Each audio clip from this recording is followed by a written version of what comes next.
Alors pour qui? Pour tout le monde. Déjà, c'est une chaire qui se veut transversale. Et pourquoi faire? Pour réfléchir et construire notre devenir avec un axe philosophique fort.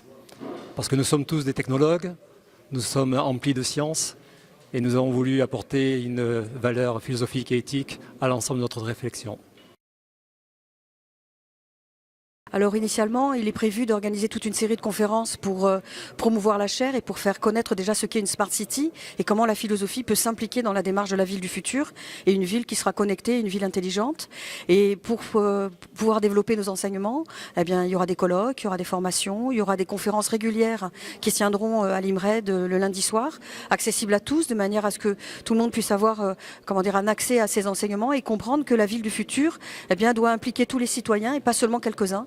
Et donc il y a une démarche transversale avec les disciplines bien entendu et il y aura des personnalités de renom. On a Boris Cyrulnik qui interviendra sur la résilience et la résilience dans la ville.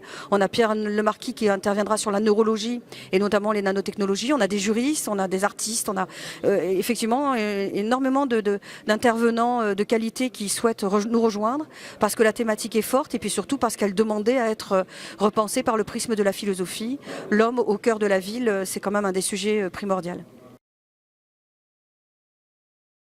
Alors oui, grande question. Que vient faire un syndicat patronal dans une chaire philosophique? Écoutez, quand l'idée est arrivée au bureau du président de l'UMM, instantanément, d'ailleurs par l'intermédiaire, je remercie donc de M. Palanca, instantanément, pour moi, ça n'a fait qu'une évidence. Comment un syndicat qui se veut à l'écoute des problématiques sociales, sociétales, et qui a la volonté d'avoir, dirons-nous, une approche vis-à-vis de la gestion de ces ressources humaines au quotidien, ne pourrait pas se projeter et imaginer ce que sera ou ce que seront ces modèles, ces vocations et également ces aspirations en fonction de cette fameuse Smart City que nous appelons Smart Industry parce que nous avons un modèle qui est fortement similaire. Et aujourd'hui, cette Smart Industry, moi, m'interpelle. Et vous le savez que dans ce département, je me bats tous les jours pour que l'industrie reste forte et pertinente. Elle ne pourra l'être que si elle met l'homme au centre du débat. Et c'est ce que cette chaire va porter.